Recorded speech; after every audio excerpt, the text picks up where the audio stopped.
궁금하실 거예요. 왜 그 두 분에 대해서 구속영장이 발부되어 있는지. 그래서 그 내용을 설명드리는 것이 당연한 도리라고 생각을 합니다. 형사소송법 조금 길어질 수 있는데 좀 말씀드려도 될까요? 예, 가능하면 짧게 하겠습니다. 형사소송법 70조에 구속사유를 규정하고 있어요. 구속사유는 딱 범위에 정해져 있는데 죄를 범하였다고 의심할 만한 상당한 이유가 있어야 되고요. 그 다음에 일정한 주거가 없거나 또는 증거 인멸할 염려가 있거나 또는 도망하거나 도망할 염려가 있어야 됩니다. 다시 말해서 네 가지인데요. 그런데 뭐 주거는 일정하기 때문에 이 사건에서 문제된 것은 죄를 범하였다고 의심할 만한 상당한 이유가 있는가, 그리고 증거를 인멸할 염려가 있는가, 도망할 염려가 있는가, 이 세 가지였습니다. 그리고 형사소송법 70조 2항에서는 이 세 가지를 판단함에 있어서 범죄 중대성, 재범의 위험성, 그리고 피해자와 중요 참고인에 대한 위해 우려, 이 세 가지를 고려하도록 하겠습니다. 그래서 범죄가 중대하다, 또는 다시 재범할 우려가 있다, 또는 피해자에 대해서 위해를 가할 우려가 있다라고 하면 구속사유를 또 엄격하게 본다, 이렇게 규정을 하고 있습니다. 첫 번째, 죄를 범하였는가와 관련돼 가지고 잘 아시다시피 2019년 5월부터 2021년 3월 사이에 8개 전주 지역의 건설 현장에 가서 조합원 채용을 요구하고 들어주지 않으면 집회를 하겠다거나, 아니면 고소고발, 산업안전에 대해서 고소고발을 하겠다, 불법 외국인 고용, 불법 체류자 고용에 대해서 민원을 넣겠다라는 말을 했고, 이것이 협박이고 그것에 의해서 조합원을 채용하도록 했기 때문에 이 회사로 하여금 의무 없는 채용을 강요했다라고 해서 공동 강요, 그리고 그로 인해서 그에 따라서 정해진 전임비를 지급받았기 때문에 협박에 의해서 돈을 갈취한 것이다. 그래서 공동 협박으로 의뢰를 하고 있습니다. 그런데 이 부분과 관련돼서 단체 협약에 건설 노조와 그리고 수백 개의 건설사들은 단체 16조에서 이렇게 규정을 하고 있습니다. 체결했습니다. 회사는 개설되는 현장에 조합원이라는 이유로 고용에서 차별을 하지 않는다라고 합의를 한 바 있습니다. 이 고용에 의해서 차별을 하지 않고 평등하게 고용을 함에 있어서 어떤 내용으로 고용을 할 것인가에 대해서는 당연히 교섭석상이 열릴 수밖에 없습니다. 그리고 노동조합에서 교섭을 함에 있어서는 노동조합도 일정한 요구를 하고 사용자도 일정한 요구를 하는 과정에서, 조율되는 과정에서 일정한 압박이 행사될 수밖에 없습니다. 그것이 바로 이제 단체 행동이고, 그리고 노동조합 활동이거든요. 그것을 노동 3권으로 보장하고 있는 것이 우리나라의 법 질서입니다. 단체 교섭 자리에서 서로 자신의 주장을 관철하기 위해서 어느 정도 협박을 가하는데, 그것이 형식적으로는 협박으로 보일 수 있지만은 그것 또한 노동 3권이기 때문에 협박죄나 강요죄로 처벌할 수 없다. 이게 200년 전에 확립된 노동 3권입니다. 그래서 그 노동 3권이 우리 헌법에 들어와 있는 것이고요. 과거 200년 전과 같이 이제 노동조합이 단체로 몰려다니면서 요구를 했다고 해서 그 협박죄나 강요죄나 공갈죄가 성립되지 않는다라고 선언한 것이 200년 전임에도 불구하고, 지금 우리 대한민국에서는 지금 200년 전 서구에서 판치했던 노동조합 탄압이 그대로 영장에 기재되어 있습니다. 도저히 이 사건 혐의 사실은 그 법적 근거가 매우 희박하고, 그리고 피의자들이 죄를 범하였다고 의심할 만한 상당한 이유가 없다. 그래서 구속사유에 해당되지 않는다라고 생각을 합니다. 두 번째로 도주 우려와 관련돼서 또 영장 청구서에서는 이렇게 얘기를 했어요. 네, 자, 어떤 내용의 허위 사실이 적시되는지 한번 볼까요? 건설로도 전북 건설지구는 실체가 불분명하다. 오로지 단체 협약을 통해서 전임비를 목적으로 설립된 범죄단체에 불과하다. 라고 기재를, 이게 제가 지어낸 말이 아니라 그대로 있는 겁니다. 지금 영장 청구서를 이렇게 기재를 하고 있어요. 전임비를 받는 것은 마치 과거 유흥업소를 상대로 오비로 뜯어낸 깡패들과 같은 행동으로 그 죄질이 매우 불량하고 강력히 처벌해야 마땅하다. 이렇게 워딩이 되어 있습니다. 저는 몇 번을 읽었어요. 과연 이게 지금 경찰과 검찰에서 올린 영장 청구서가 맞는가? 이렇게 노조 혐오 표현, 이렇게 잘못된 이런 표현을 버젓이 공문서에 기재할 수 있을까라고 저는 몇 번을 의심하면서 읽었어요. 당연히 이런 잘못된 것들이 법원에 의해서, 인권의 최후 보루라고 하는 이 법원에 의해서 당연히 제어돼야 됨에도 불구하고 그것이 그대로 인정이 되고 영장이 청구됐다는 것에 대해서 대단히 실망스럽습니다. 그래서 죄질이 불량하기 때문에 중형이 선고될 가능성이 높고, 그것을 피하기 위해서 피의자들은 도주할 거다라는 것이 도주 우려의 핵심적인 내용입니다. 자, 그런데 이것은 노동기본권 행사에 대한 매우 혐오적이고 불온시하는 시각입니다. 수사기관의 반노동적인 태도를 여실히 보여주는 것으로 매우 잘못된 관점이라고 할 수 있죠.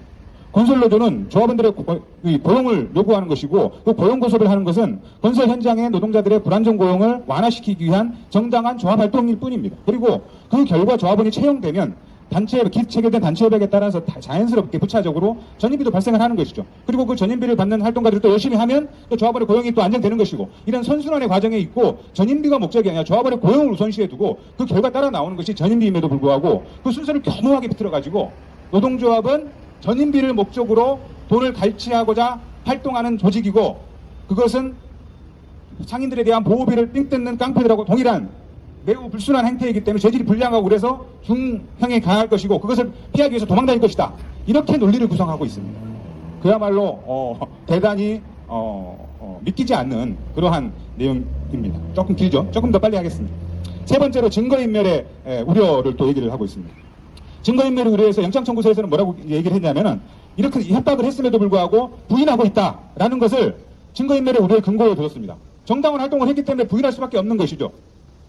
잘못된 행동을 하지 않았음에도 불구하고 노동사건을 행사했음에도 불구하고 그것이 협박이고 강요고 공갈이다 인정해라라고 몰아붙이는 거에 대해서 당연히 그건 잘못된 것이 아닙니다. 우리는 정당 활동을 했습니다.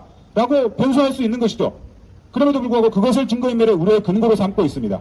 불구속 수사를 하면은 공범자들에게 말을 맡길 것이고 그리고 피의자들은 모두 녹음기를 틀어놓은 것과 같이 자신의 노동활동이 임금 및 단체 협약에 근거해서 활동하고 있는 것이고 단 한 번도 협박이나 강요를 한 사실이 없다라고 동일하게 주장하고 있기 때문에 서로 말을 맞춘 것 같다라고 기재를 하고 있습니다. 참 대단한 논리입니다.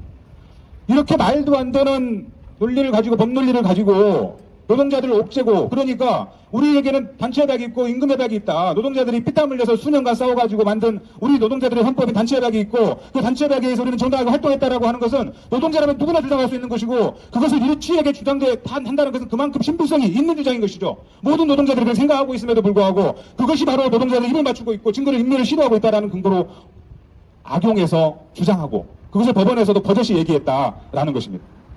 다음으로 필요적 고려사항과 관련돼서 범죄가 중대하다라고 영장청구서에서는 얘기를 했습니다. 전인비를 갈취해서 개인의 사생활이나 생활비나 노조 운영비로 사용한 것밖에 없고 조합원을 위해서 공익활동은 전혀 확인되지도 않는다. 워딩 그대로 읽었습니다. 결국 전북건설지부는 피의자들의 사익을 추구하기 위해서 만든 불법단체에 가깝다. 전인비 요구 수법이 과거 조직폭력배 깡패들이 상인들을 상대로 보호비를 갈취하던 범죄 생활과 완전히 동일하다. 따라서 범죄가 중대하다라고 영장청구에서는 말을 하고 있습니다. 자, 건설노조가 그리고 전북건설지부가 지금까지 건설 현장의 불법을 근절하고 조합원들의 권익을 보호하고 안전한 일터를 만들기 위해서 얼마만큼의 활동을 했는지는 그냥 옆에만 돌아보도 알 수 있는 내용입니다. 탈의실이 없는 현장에 탈의실을 만들게 하고 화장실이 없는 현장에 화장실을 만들게 하고 일요일날 조합원들이 쉴 수 있도록 하고 웬만하면 다치지 않도록 하고 죽지 않도록 하기 위해서 시설을 요구하고 그런 활동, 그런 공익적인 활동들을 수도 없이 했음에도 불구하고 아무런 적시가 없습니다. 그야말로 허위 사실을 적시하고 있어요. ILO 결사의 자유위원회에서는 2006년, 2009년도에 이미 건설노조에 대해서 전인비에 대해서 그리고 채용과 관련돼서 강요죄나 공갈죄로 처벌하는 거에 대해서 잘못됐다고 확인을 한 바 있습니다. 우리나라는 2021년도에 결사에 관련된 협약 87호, 98호 협약에 이제 비준을 했습니다. 2022년도 4월부터 지금 국내법적 효력을 발휘하고 있어요.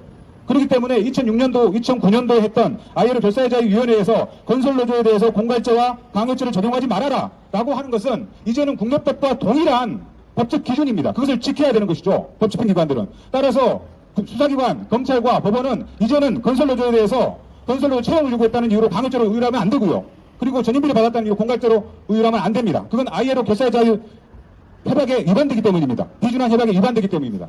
그럼에도 불구하고 버젓이 근거 없는 공안몰이가 지속되고 있습니다.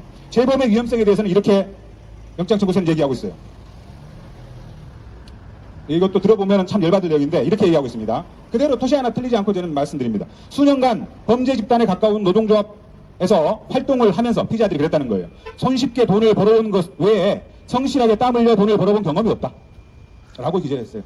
따라서 생활비를 마련하기 위해서 또다시 인권과 같은 범죄 행위를 저지를 우려가 크다. 재범의 위험성이 높다라고 지금 얘기하고 있는 겁니다. 기가 막히죠. 조사 과정에서 다 얘기했습니다. 피의자들이 현장에서 얼마만큼 일을 했고 어떤 기술을 가지고 있고 어떤 현장에서 일했는지 얘기 안 한 게 아니에요. 다 알고 있어요. 피의자들은 오랫동안 건설 현장에서 현장 노동자로 일해왔습니다. 그리고 건설 현장의 문제점과 개선할 점이 많다는 생각으로 임원에 출마했고 노동자 활동 방식을 조금 더 합리적이고 질서 있게 만들기 위해서 여러 노력을 해왔어요. 피의자들은 땀 흘려 일해왔을 뿐 손쉽게 돈 벌어본 적 없습니다. 어디서 이런 말도 안 되는 주장을 영장청구서에 기재를 하고 할 수 있는지 모르겠어요. 마지막으로 피해자 및 중요 참고인에 대한 유해 우려가 있다라는 것까지 얘기를 해요. 영장청구서는 또 이렇게 얘기했어요. 불구속 수사가 진행이 되면은 피해 건설사들을 피자들이 찾아가가지고 합의를 종용하거나 진술을 번복시키고 보복을 가할 우려가 있다. 또 이렇게 얘기를 해요. 그래서 중요 참고인들을 보호하기 위해서 피의자들을 구속시켜야 된다. 못 만나게 해야 된다라고 하는데, 아니 도대체 피의자들이 그런 시도를 한 적조차도 없어요.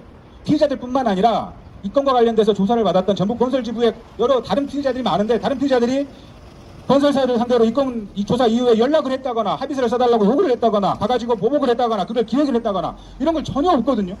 그리고 그런 사실도 없기 때문에 영장청구서에서 그런 걸 했다, 기획했다라고까지 기재하지도 못해요. 그럼에도 불구하고 이것을 버젓이 재범의 위험성으로 놓고 있습니다. 법원에서 최종 결정한 통지서는 지금 우편으로 발송을 해서 내일 도착하기 때문에 지금 죄를 범하였다고 인정한 상당한 이유가 있고, 그리고 증거인멸 우려, 또 도망 염려 등등 구속 사유 중에 어떤 사유를 인정을 했는지는 정확히는 제가 확인을 못했습니다만 아마도 죄를 범하였다고 상당한 이유도 있고, 그리고 증거를 인멸할 우려도 있고 도망할 염려도 있다라고 해서 구속 사유를 다 인정한 걸로 저는 생각이 됩니다. 내일 통지서를 보면 확실히 알겠지만, 자, 법원의 이번 구속 결정은 본질적으로 불완전 건설 노동자들의 고용 안정에 대해서, 그것은 조합원들의 권익보호를 목적으로 하는 정당한 조합 활동일 수밖에 없다. 노동상권 범위 내에 있는 정당한 조합 활동이고, 따라서 민형사 면책 대상이다라고 하는 우리 헌법과 우리 노동관계법의 기본적인 질서도 무시한 부당한 판결입니다. 당연히 쟁점이 많고, 그리고 법리적인 공방이 많아야 될 그런 형사 절차에서 피의자들이 불구속 상태에서 충분한 방어권을 행사하고 그 속에서 법원의 판단을 받을 수 있도록 하는 것이 바로 우리 형사소송법의 대원칙인 불구속 수사의 원칙입니다. 불구속 재판의 원칙입니다. 그 원칙 자체를 훼손했다는 점에 대해서 대단히 유감스럽게 생각합니다. 이상입니다. 네.